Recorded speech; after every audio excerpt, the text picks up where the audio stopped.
Hello, everyone. Welcome back to the Dan Nessel Show. I'm your host, Dan Nessel.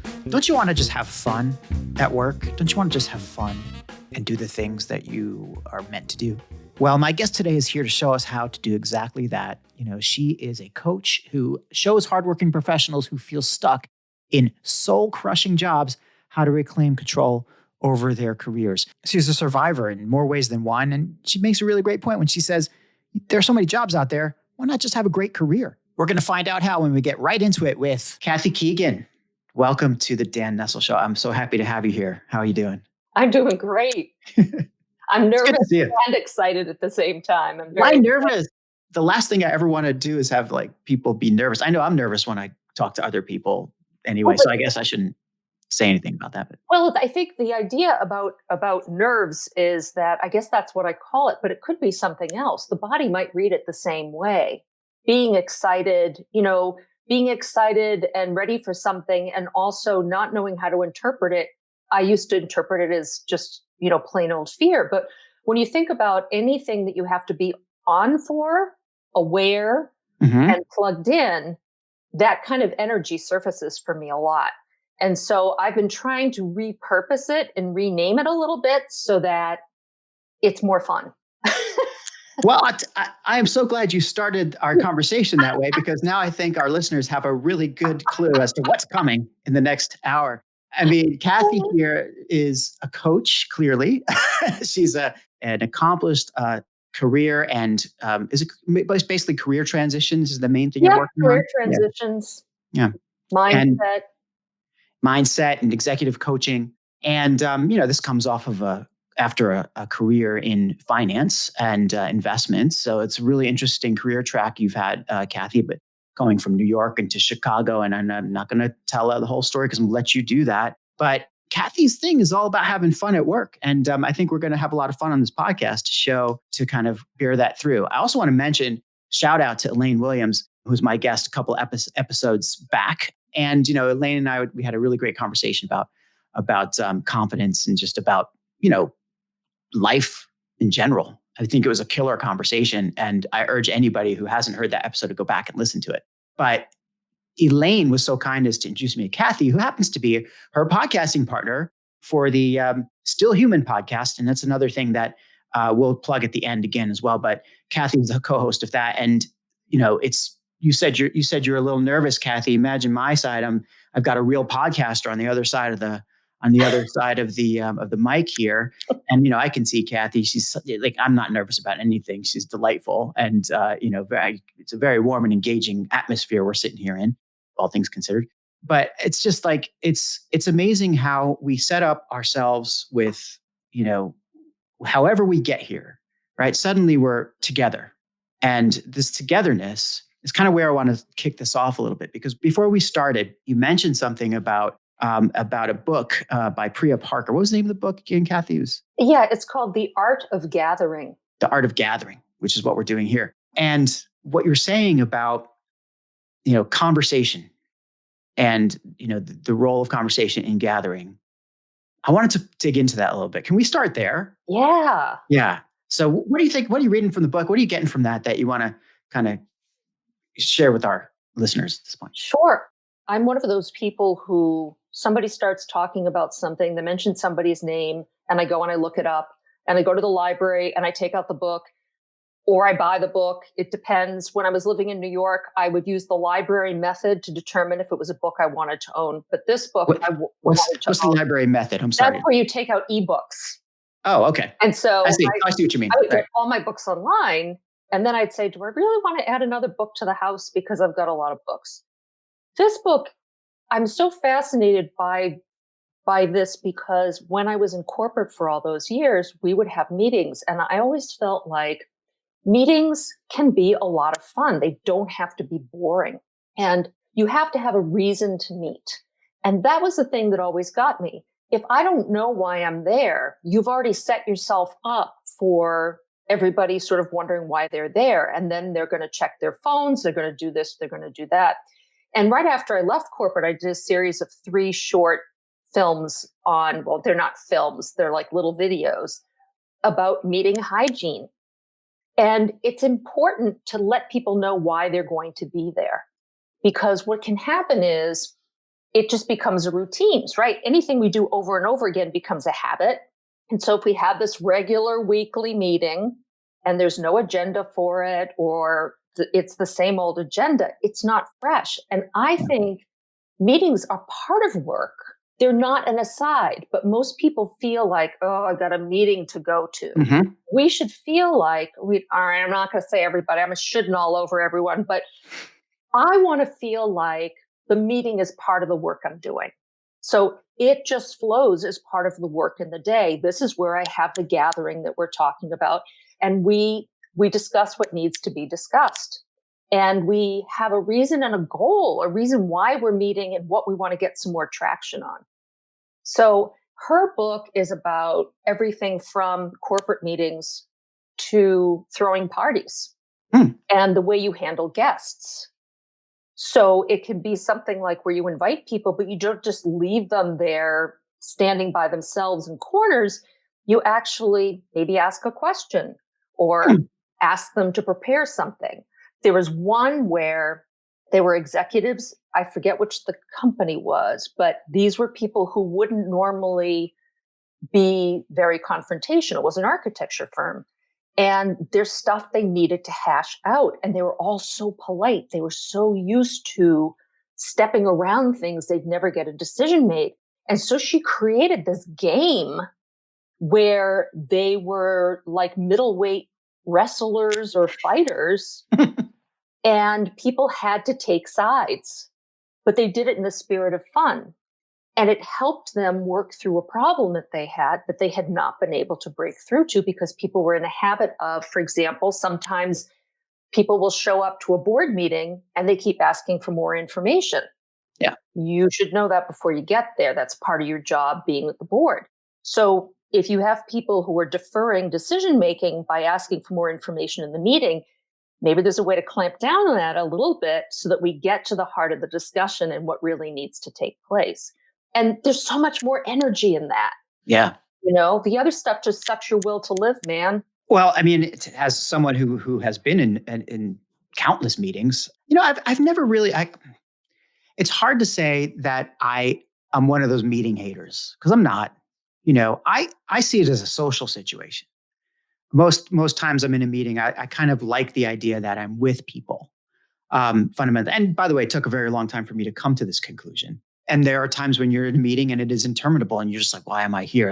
But fundamentally, I can always find something good about the meeting, when there's people involved. This has all changed a little bit with in this last year where all of our meetings are impersonal now and where we are on screens and such. That's a almost a different topic altogether. How that counts as social interaction or doesn't count as social interaction, I think is something worth looking into a little bit more.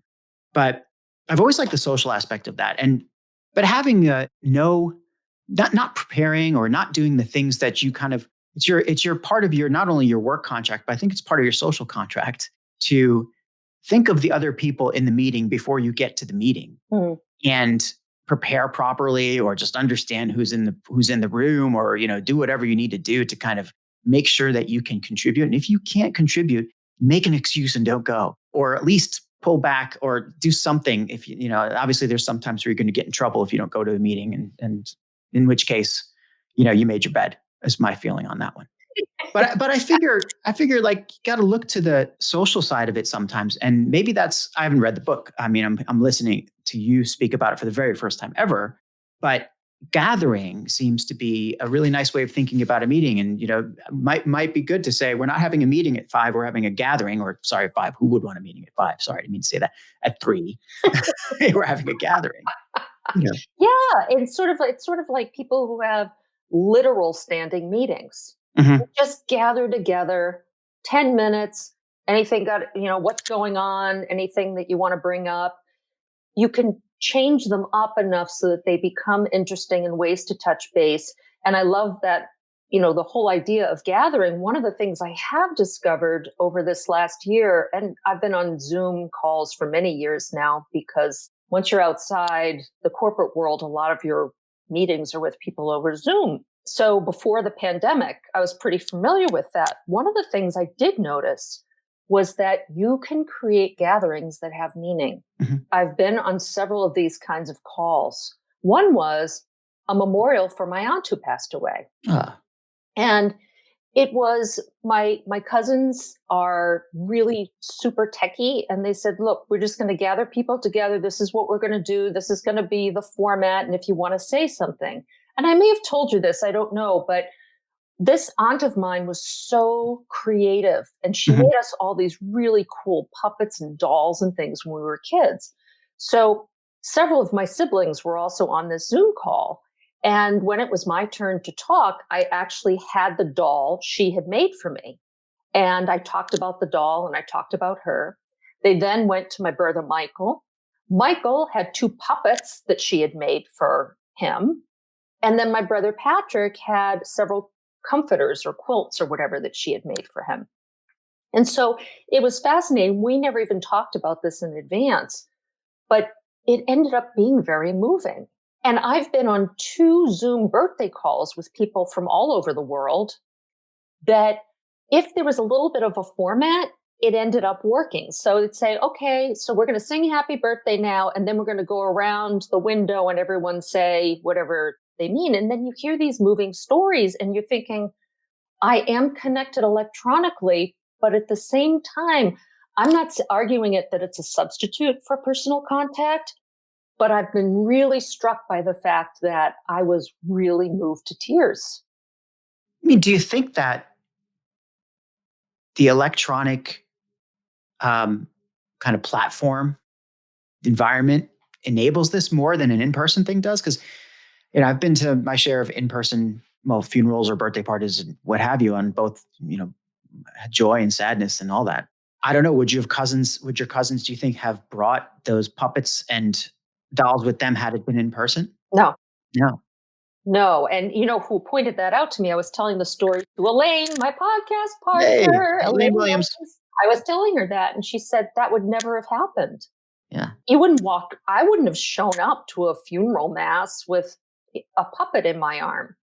Yeah. So it's not so much that there's one way that's the best way. Mhm. It's there are many different ways, and we're very clever and creative at finding new ways for things to work. And so that really struck me at how moved I was on a phone call that looked like the squares from the Brady Bunch from when I was Sure. a kid.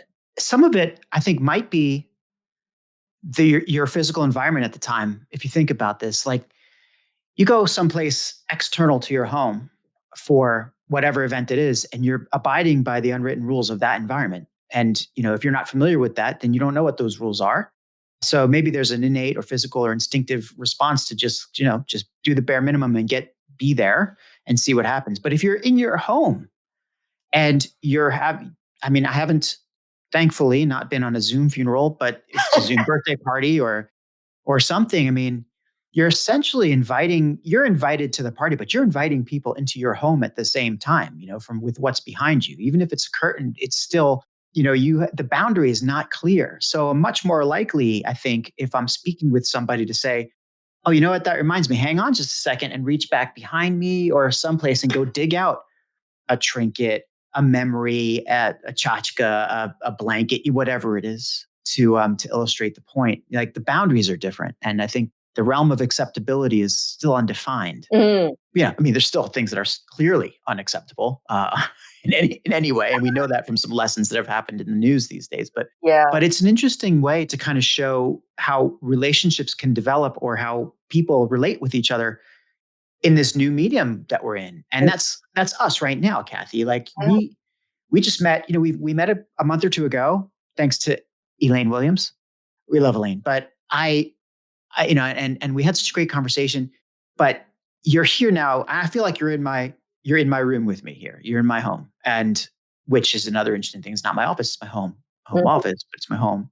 So there's a certain amount of revelation, personal kind of I don't know, revealing what's going on around you that you would not normally have if you had met at a third party place or if you had been in a studio. That's It's such a interesting. great point, and it's such a wonderful insight. And it's part of sort of seeing the good, right? It took me a long time once COVID hit to sort of switch my mindset Hmm. because you're just dealing with a situation that all of us are dealing with, right? Of trying to figure out what to do, where to go, when you can go somewhere, how to protect yourself, and to sort of find the goodness in something or to find the positivity. I don't come from that. I remember probably in the late 70s, early 80s, reading these books on positive psychology, and I thought they were nuts. I was just like, what is wrong with you people? Don't you understand? Because, we were talking about a little bit about how certain things go hand in hand, like joy and sorrow, right? Hmm. You don't get one without the other. And that made me feel so hopeless because I had depression for so long. I got so little joy, Mm. and the sorrow and suffering was there for so much time that you're just sort of like, please don't tell me that's the other side of it because I am not getting a balance. Right. And, one of the things that Elaine and I make fun of or poke fun at is sort of work life balance. What is What balance is that? anyway, right? And balance is a very, very relative term. For me, it's what works for me. And so that may look like a pie plate that's got a whole bunch of slices or two or three slices, depending on the day. And I think it's important for us to, especially in this day and age, to have a sense of who we are, Hmm. with all the things going on in the world.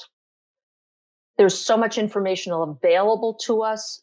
There's so much we can learn. We're on a podcast. I have a podcast. You have a podcast. Hey. And so you have to curate. You have to become your own sort of personal curator of the Yeah. information that's coming your way. And so it's helpful to start to know kind of who you are, what matters to you, what's important, so that you Mhm. can make decisions around that. Yeah. I think so many people were thrown into this without the benefit of understanding that part of it. Mm, And to nobody's fault of, no. certainly not their fault. Imagine that. Imagine we don't have to imagine, we just lived through it, but you're working, you're in an office, you're at a school, you're a student, and then somebody tells you you're going to go home for 2 weeks now. We'll see you in 2 weeks, just for 2 weeks. Take your computer home and you use your phone and we'll practice this working apart from each other thing for 2 weeks. 10 months later, those 2 weeks have stretched a very long time. Nobody was prepared, I think. And if you were, you were prepared because you have experience and knowledge, wisdom, maybe in working remotely, in being separated from people. And maybe that's one of the reasons why so many people in the last year have really gotten to know themselves. I really think that's true. I think that there's certainly quite a few folks who've had a really bad time of it, and are struggling and will continue to struggle until they figure this out. I think there's a good number of people who are just like, you know what? I got to change my mindset. How do I do that? Mhm. Right? How do I know that there's something off kilter. I know that that balance that you're just talking about, Kathy, isn't balance exactly. What is it? Because now it was easy to kind of to say that, okay, I'm in a place that I'm supposed to be at a desk or on a line or whatever doing for 8 hours or 10 hours in a day. And then I come back and I'm supposed to be doing this. And if I can figure out what the mix is between those two things, that's a kind of way to define balance. But I'm no longer at that other place. I'm in this place all the time, right? The difference between my workplace and my living place is a shift of mind. Mm, That's it. So anyway, I mean, it's just fascinating. You got me going a little bit there. But this whole idea that people need to have a different mindset, this is one thing that, we jumped right into it here in this on this show, and that's great. But you're a coach, right? You work with people on this very, very thing, right? yeah. So what have you seen in this respect? Like what are you seeing with your clients? What are the things that, and if it's more of that, then by all means let's expound on that. But what are you seeing as like this big challenge that's happened over the last year that maybe your clients are coming to you with? Well, I think a lot of it is is giving people the space to be heard Mm. and letting them. One of the big things behind coaching, it's not that coaches won't push back, it's not that coaches won't challenge a client, but one of the things coaches do is give you the space to be heard without judgment. So you're able to hear yourself think and talk stuff through and say the things that need to be said. Oftentimes people will reach a conclusion on their own, Mhm. or it sparks something in me and I ask a question. And again, there's a lot of inner wisdom that we have. And these last 10 months have given us an opportunity to really tap into that. So I think that that's a lot of what I've seen is just giving people that space to be heard, because it's so often that we say something only to have somebody come back with advice. We want to fix people. I get Yeah. that. I'm the same way. I prided myself on being a problem solver. I know what that is. I know, go here, do this, do that, put the pieces of the puzzle together. I'm on fire. At the same time, when it comes to human nature, there is so much complexity there that the person who really knows best is you Mm. or me.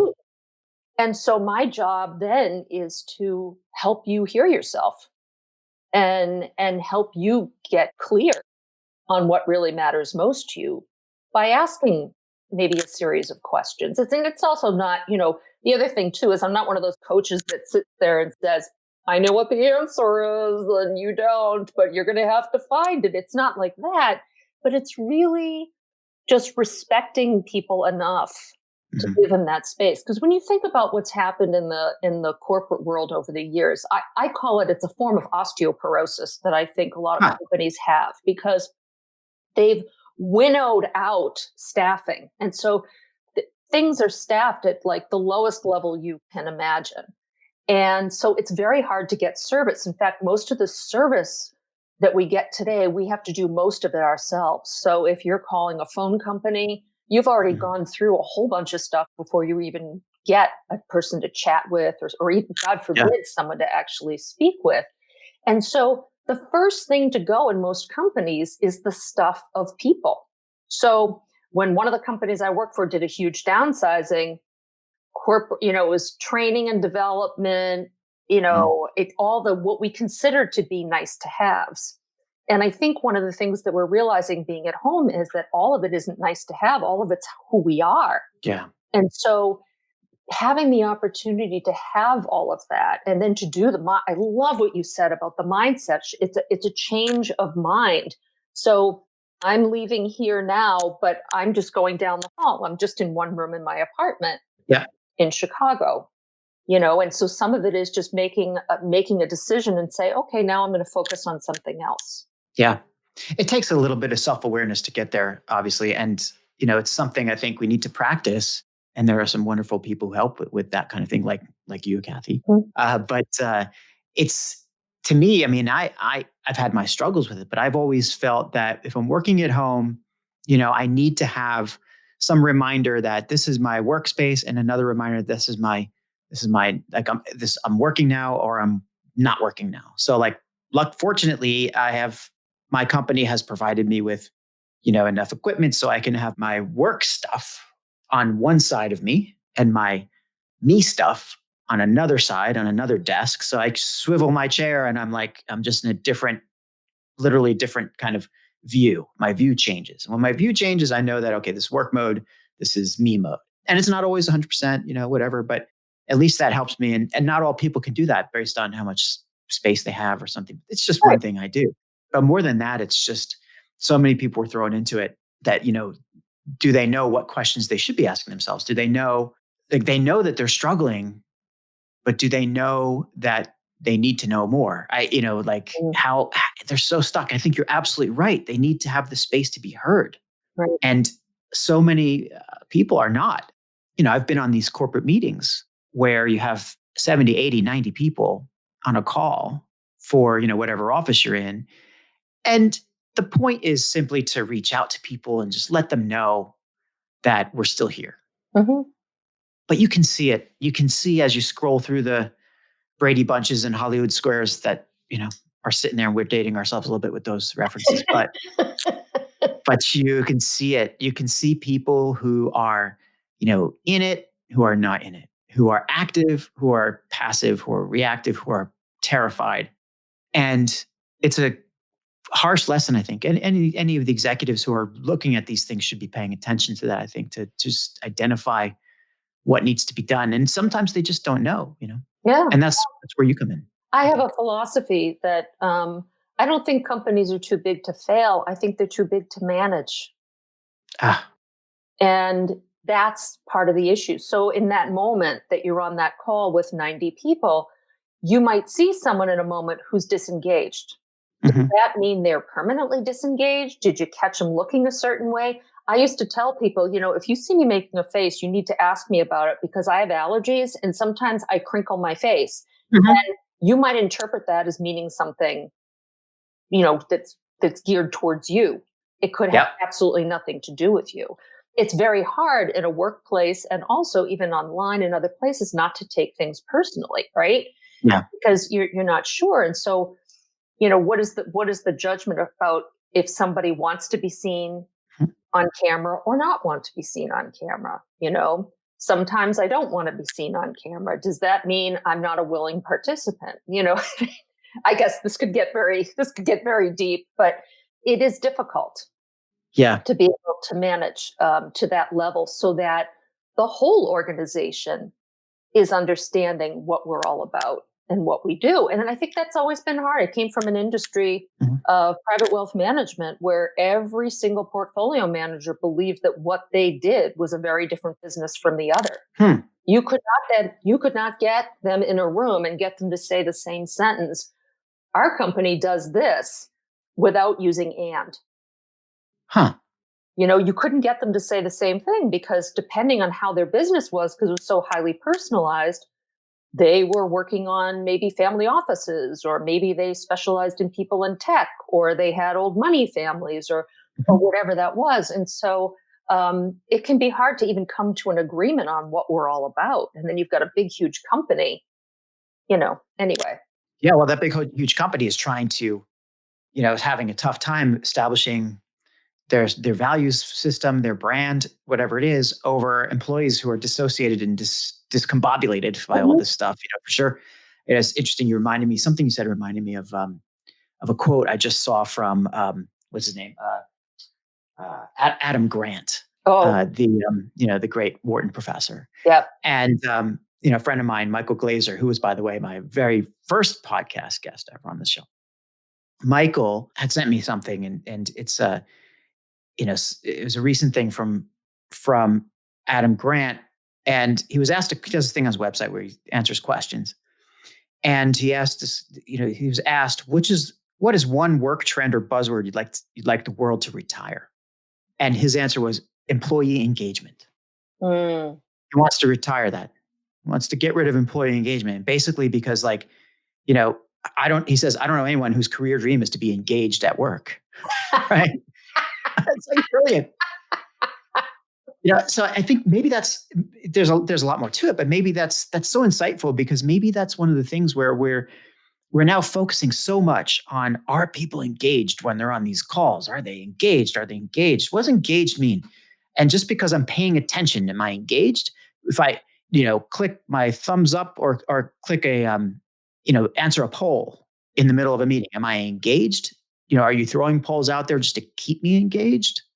Maybe, but is that an important thing to my well-being? Is that part of, being a good worker? He says later that he prefers to go for employee well-being. Like that should be what we should be aiming for. And I've heard another person say, it should be employee activation, or it should be anything other than engagement. Engagement sounds like there's trickery involved I in think, some way. yeah. And it's external. It's Mhm. external. It's not intrinsic motivation. It's not me deciding that, I've cobbled together quite an interesting series of jobs and careers. When I was a kid, in order to earn money, if I wanted something, my dad was a social worker. So you do the math on that one. If I wanted something, then I'd have to work to get that. And babysitting paid $1 an hour, and I could go caddy at a golf course, even though I knew nothing about golf, and make twice as much money in 2 hours. Mhm. So a lot of what I did was sort of based on necessity. And over the years, I would get accused of being a feminist. My husband knows more about feminist theory than I do. I was really just driven from a financial need to be able to put some money in the bank so I can get a bicycle, so I can get this. And what's going to get me there faster? What's going to pay for more of my college? I'm sort of agnostic to whether it's a girl job or a boy job. That's probably more accurate. If you're going to find an ist, you're a capitalist more than anything else. Sounds to me. But I think I went a little off the path there because I was thinking of something else, and all of a sudden my mind just went blank. We were talking about, and employee engagement and employee activation. Oh, right. Yeah. So some of those jobs were hard and boring. And so one of the things I did was I'd make a game. I'd make a mental game because I knew that this was the job I was going to have. Right. Mhm. So I made a decision and just said, all right, this is the job I have. I've got to find a way to make this work for me. Mhm. And that was the beginning over many years of trying to learn how to change my mindset. So if I had a job that was a temp job for a while there, I was stuffing envelopes or something, I'd create a rhythm in my mind where I design a way to do something that would help me get through that work. In some ways you start to kind of design your job to make it work for you. Yeah. And then the other thing too is to try to do the job well, even if you hate it, because you're setting yourself up to be good in the next job. So I used to tell people, like, if someone came to me, I'm so sick of this, that, and the other thing, I said, I can totally understand that. What you want to do is still do a good job and tee yourself up for success in the next job. Yeah. That's it. You don't have to turn on yourself, but it's an intrinsic thing. It's finding that place within you, which coaching can help you do, that says, this is my reason for being here. Yeah, it's a lesson that I wish I would have known when I was younger, for sure. I mean, there's definitely times where I bailed, or where I was like, where I to kind of use that word, disengaged. Where I felt now in respect, I felt like, okay, my well-being is not being taken care of here, right? But maybe that's a little narcissistic. Maybe it's because I should have said, what am I doing to contribute to this company? And is that, if that doesn't align with what I'm doing, or if that's not right for me, then let me make the best of it until I find something that is right for me. Because Right, it's, you should be able to be free to search for things that are right for you, right. and that there's no things that you can't. Right. You don't have to be disgruntled and angry. That's one, there's a whole spectrum of choices that we have about something. And it's not to say that as a human being, you're not going to reach a point where the line just gets crossed, right? Where the cucumber becomes a pickle and there's kind of no going back, right? That can happen with all of us. And we're just using our best judgment. We don't know. A lot of the work that I did over the years, in some ways, I would consider them experiments. Now, that's in Mhm. retrospect. I'd love to tell you that I breezed through them like how I'm talking now, like it sounds Sure. like, oh yeah, wow, Kath, the really great perspective. I did not have that at the time. It's sort of what I've learned over the years that's helped inform me as I move along in my careers. Yeah, I love that feeling of when you get a new job or a new thing to do. I mean, there's that. It's not just jobs. If we got to start a new project or something new, there's a newness, and that's part of my. That's part of who I am. I'm a starter, more than I am a finisher. I'm a builder more than I am a maintainer, and I know this about myself. Not that I can't maintain or can't finish. It's just a matter of I have to be conscious of these things as I go through, and I know which parts I enjoy more based on that. Mhm. It took me decades to figure that out.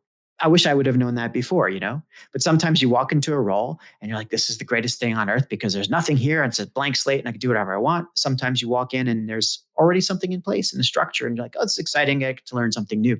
But either way, I think what you said is spot on. Is how do I make it work for me?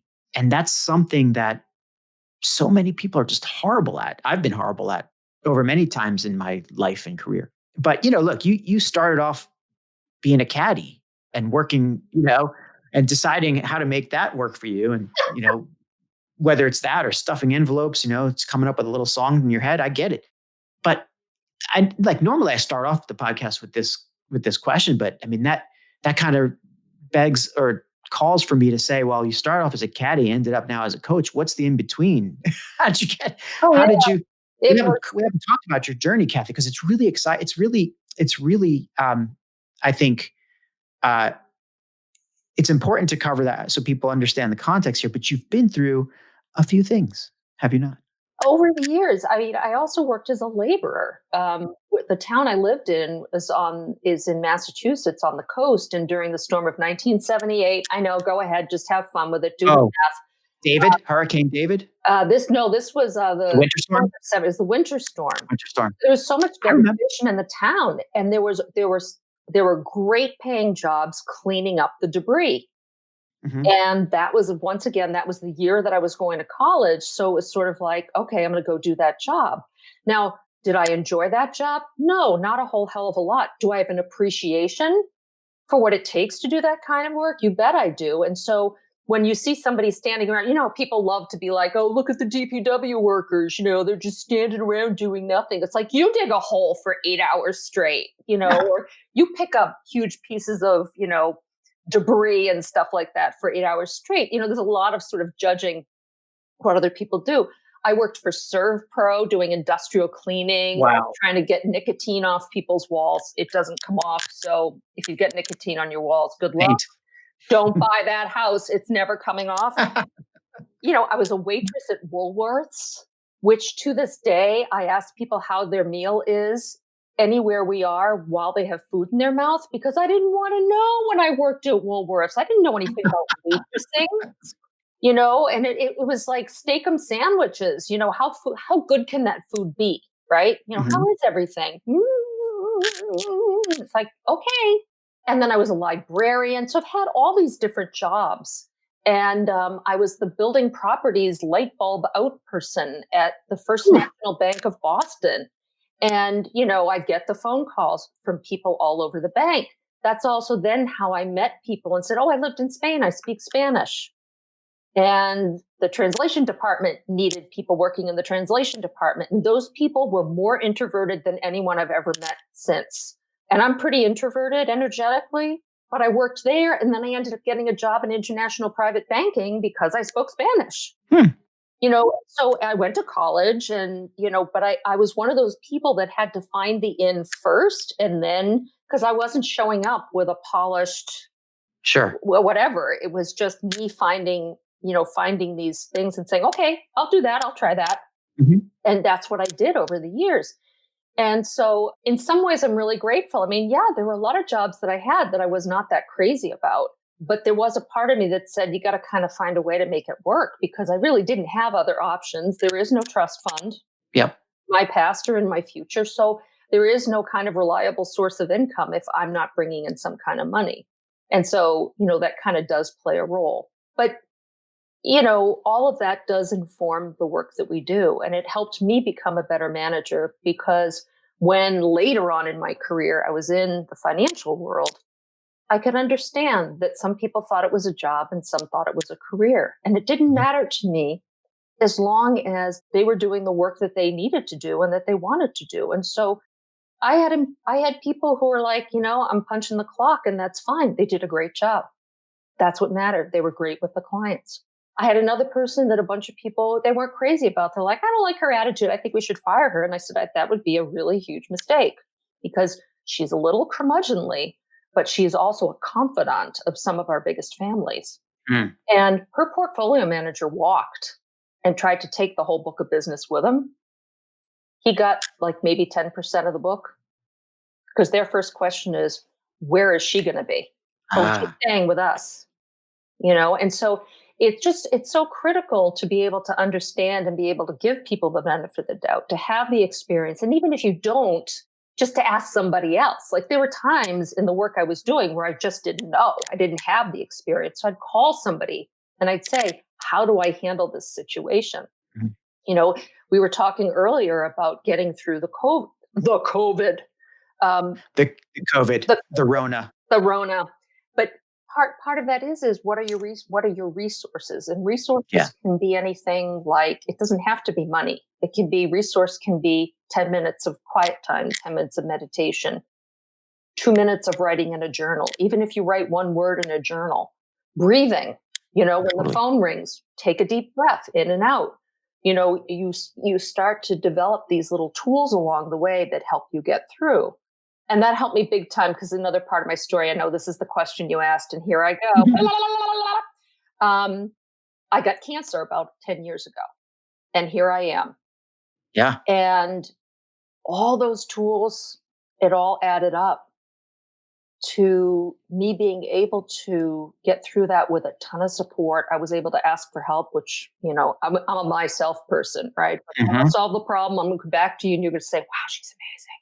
How did she do that? And no, I need to be the one to ask for help. And I had a lot Yeah. of help and I had a lot of support through that. And here I am Thank God. 10 years later, 10 years. 10 years Fantastic. later. And Yeah. I'm just, and again, it's how I choose to look at different stories. So, one other quick thing, which is the way we tell our stories and the way we talk about our past and the stories we tell ourselves. So, Mhm. for years, I thought that my yearbook photo said, "When life gives you lemons, make lemonade." Now, I mentioned earlier, I went through years of very severe depression. If I weren't so Mhm. service oriented, I probably would have just, stayed home and weighed 400 pounds. But because I was so service oriented, I just always felt obligated to do things for others, and that kept me going. Yeah.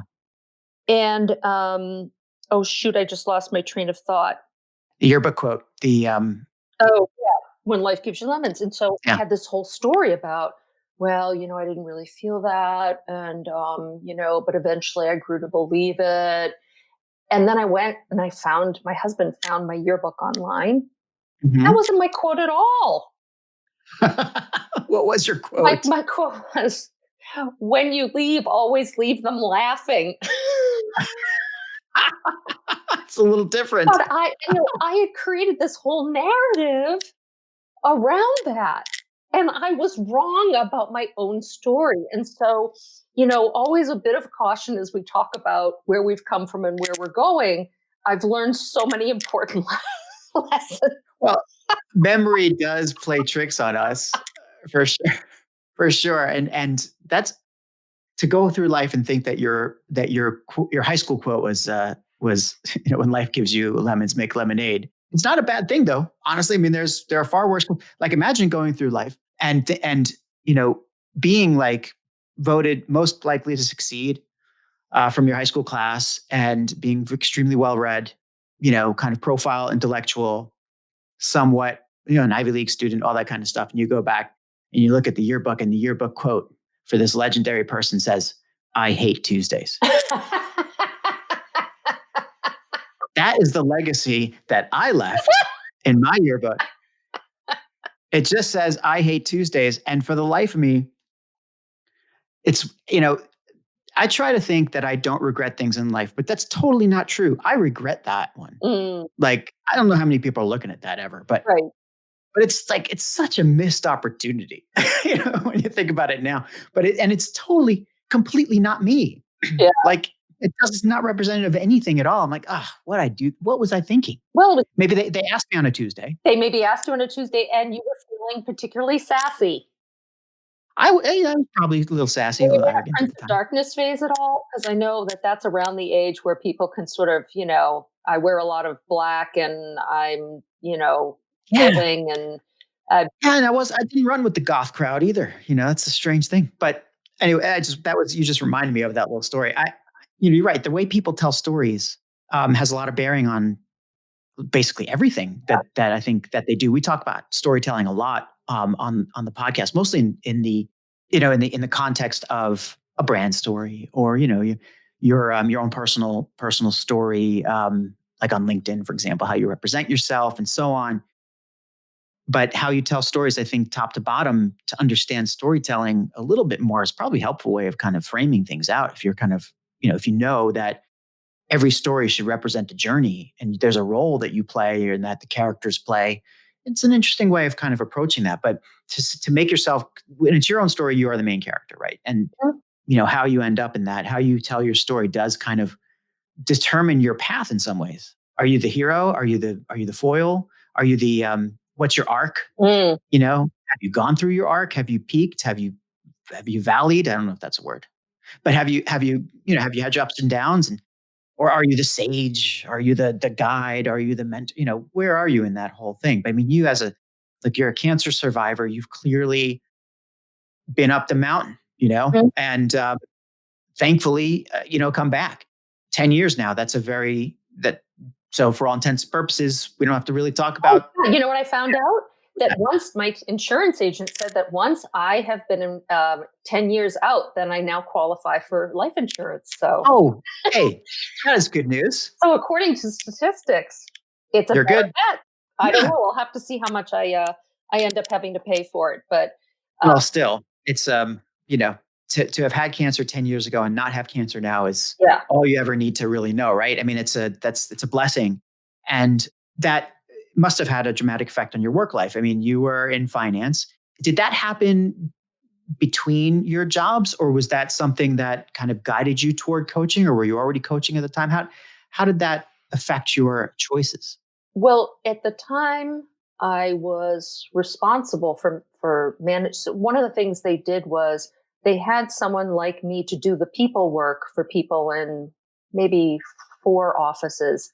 And it wasn't HR, it was kind of HR adjacent because I also knew the industry. So it was also about how we were working with clients and what we did.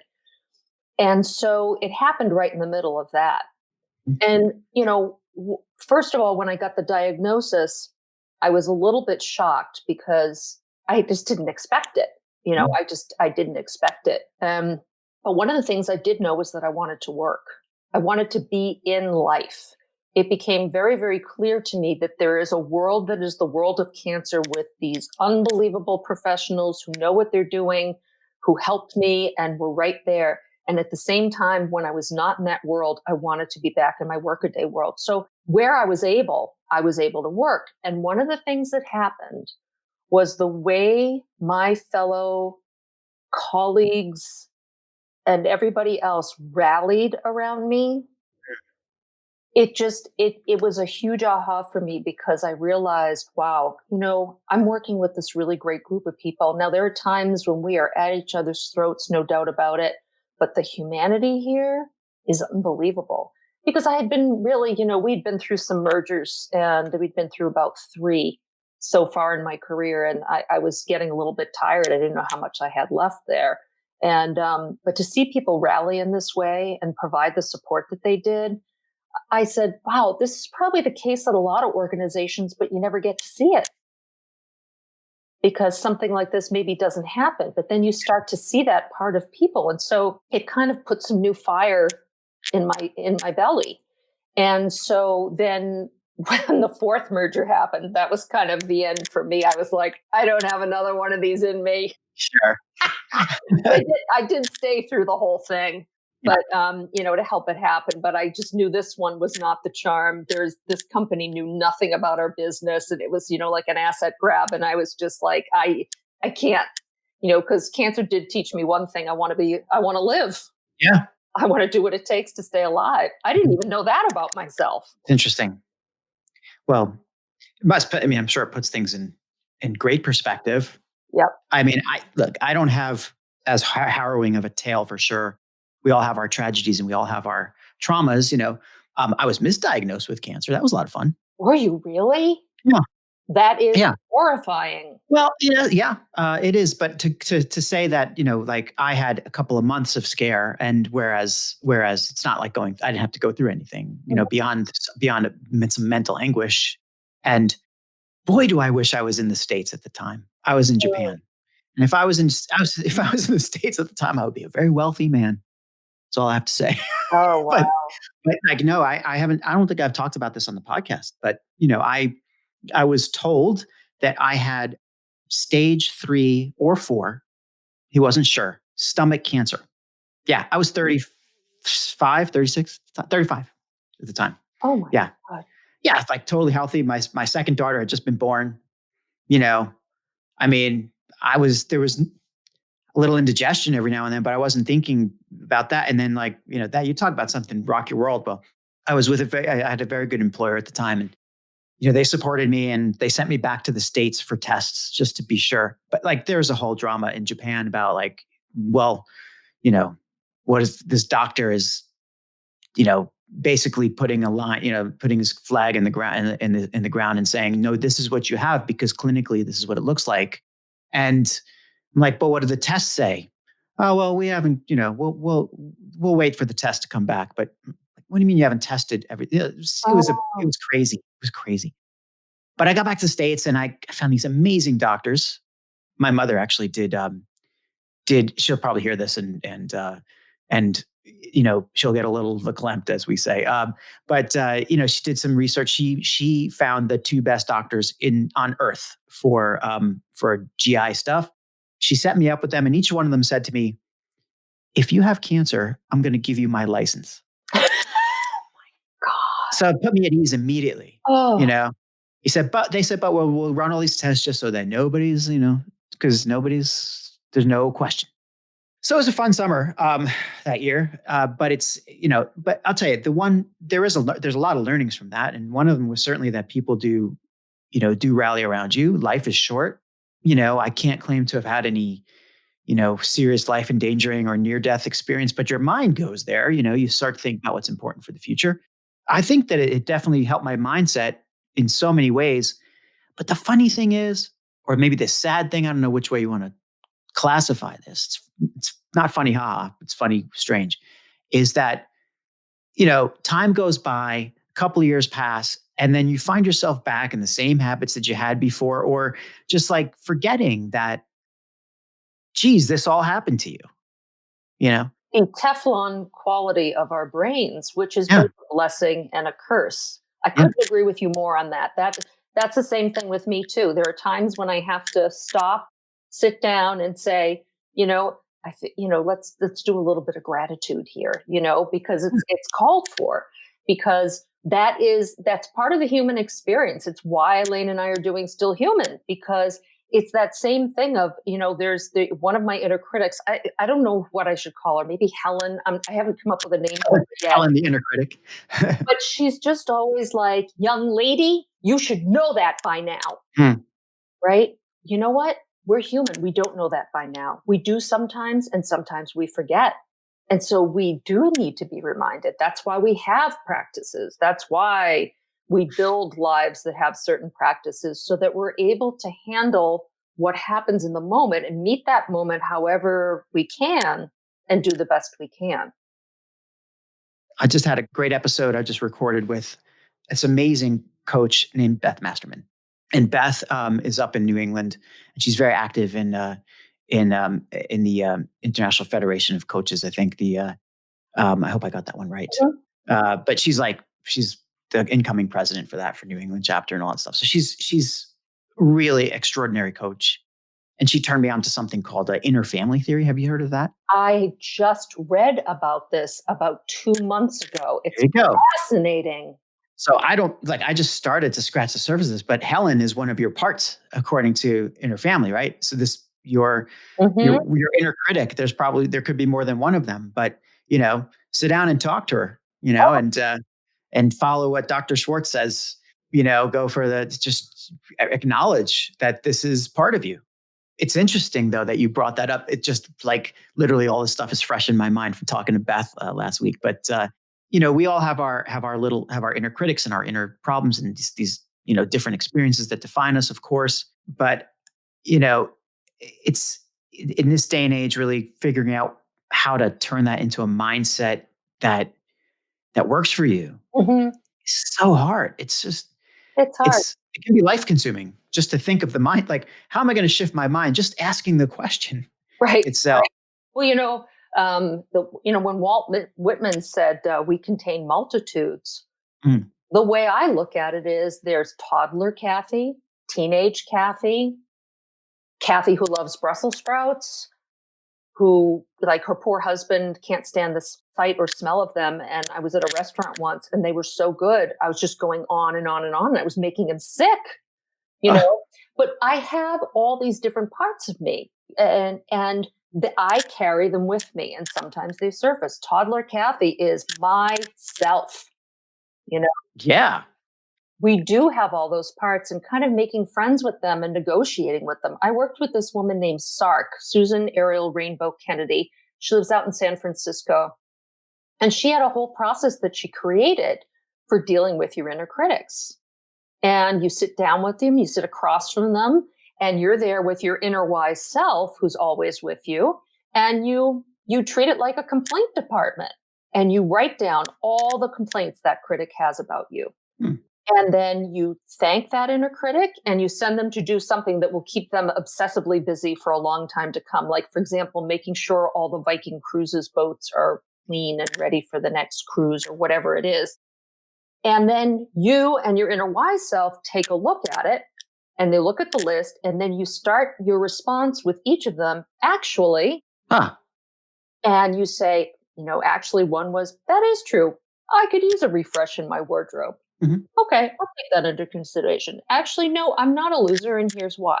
And so you kind of go through the list. You don't do this all the time, but Sure. I've done it a few times when things get particularly Yeah. critical, when they're really, really loud and I can't get them to stop. And it's a creative way of, again, befriending yourself, Yeah. the parts of, and the other parts of you. And that's kind of almost where I wanted to take the conversation a little bit earlier, but this is fine now, is this whole idea of finding creative ways to deal with these issues that we have. And we talked originally about making the workplace fun. And we spent a little time talking about meetings and stuff, but ultimately, and I would suggest, by the way, for anybody who wants to learn more about making the workplace fun, go listen to Still Human, Kathy's podcast and Elaine's podcast. There's a lot of great stuff in there, and we'll talk about that again at some point. But as far as like bringing creativity back into your workplace or into your workplace, no matter what your role is, I think that's one of the ways that you can make work fun, or if not fun, at least more rewarding than it is now, and certainly tolerable at the lowest level, at the lowest part of the spectrum. It's tolerable at the highest part of the spectrum. It's fun, and as long as it's tolerable, you don't have to quit. You're feeling, you're good. So getting to that creative, finding that creative part of yourself, having these conversations with your inner critics, great. I think it's a great exercise in order to do that. We covered a lot of these things today on this conversation. Mindset, getting the mindset right. And if you know that that's kind of where where you need to work on, then it makes sense maybe to look for a coach like Kathy. is my Yeah, feeling on that. You know? absolutely. I love doing the work I'm doing now. And that came about during the last merger, especially where there's all these rumors going around. And, there's a teeny weeny bit of truth to some of them, but most of them you can't talk about because you've signed some kind of confidentiality agreement. But what I found was listening to people and just hearing them out, letting them get their frustrations out almost 100% of the time gave them perspective, cleared the air, and allowed them to continue working. And then I would just talk a little bit about what can go on in a merger and why they might not know things and the things that I don't know yet. But that really got me. I said, wow, I really love whatever that is. It's really cool. And Mhm. I found out it's coaching. I said, oh, I've been doing this for a long time. And then I went out and I got my training and Yeah. did that. And I think it's learning and understanding that we can make choices about the story we want to tell ourselves. We can make choices about how we want to show up and be at work, and just Mhm. sort of say, today this is how I'd like to show up. It may not always work out, but Yeah. awareness gives us choice. Yeah. And how you show up. We've had conversations about this too. Are you supposed to bring your core self? Are you supposed to bring your whole self? Are you supposed to bring, if you're into internal family theory, are you supposed to bring all yourselves? Look, I think, I honestly, I think that, bringing yourself to work, now that we're especially physically in the same work and life place that we are, many of us now anyway. I mean, I try not to think about who am I bringing to work, you know? But I I just, have this idea.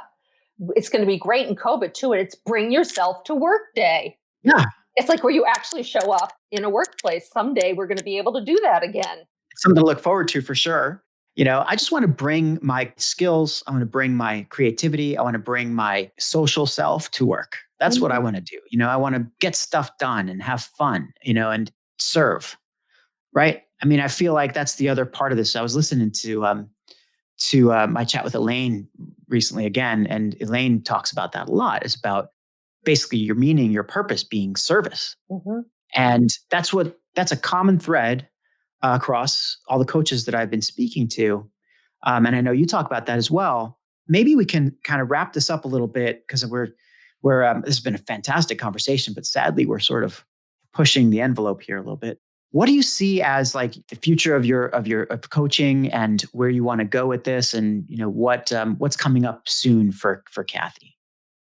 Well, I think coaching now is needed more than ever, and I shouldn't say need because it's not like a diagnosis that you need a coach. Usually, people want a coach. It's something that they want to get more traction on something, and they need someone to be able to help them get that traction. There's also the anonymity of it that really, really helps. But yeah, so for me, it's really just about part of that mission with Still Human of helping us to understand that we are human, helping us to understand what that is, helping people to understand there's a spectrum of how we behave and everything in between, but that we often focus on one end or the other. Just kind of bringing that to play so that we can just be more who we are wherever we are. Mhm. And that's a heck of a goal to have. I think, moving forward as we leave COVID, hopefully this year, Hopefully, fingers I crossed, think gotta that's something pray great for people so. to keep in mind. Well, Kathy, listen, I mean, this has been a great conversation. I have so much to think about now. And I love finishing up a conversation where I have more to think about than when I started. For anybody who wants to know more about Kathy, or even if you don't want to know more, you should go find out more. Go to kathykeegan.com. Yep. And Kathy's name will be spelled properly in the episode title. So, kathykeegan.com is one way to go. Go to look up the Still Human podcast on wherever you find podcasts, certainly on Spotify, and that's where I listen to it. But no, I'm not plugging any one particular platform, but it's certainly out there on Spotify and Apple and so on. So check it out, Still Human, with Kathy here and Elaine Williams, and go on LinkedIn and look up Kathy there. Kathy, did I miss anything? Is there No, anything else? and I just want to thank you for such a fun and wonderful, illuminating, and also fascinating conversation. I have a lot to think about too. Thanks, Kathy. Okay. That's what I love. I love when this show turns into a conversation. That's to me. Somebody asked me, I think maybe it was Beth asked me recently. So what, Beth Masterman, she said, so what is a successful podcast to you? What does it mean? How do you know if it's successful? And I said, well, if I like it. It's pretty much So down to that. you can read that as a narcissistic play, or you can read that as just like, hey, what I'm in this for the conversation, and you'd be right. Probably maybe on both counts. I don't know. But I do love doing this, and I love having guests like you, Kathy. It's so much fun. And look, I thank you so much for being here. My great pleasure. So much fun. Take care, Dan. Thanks so much.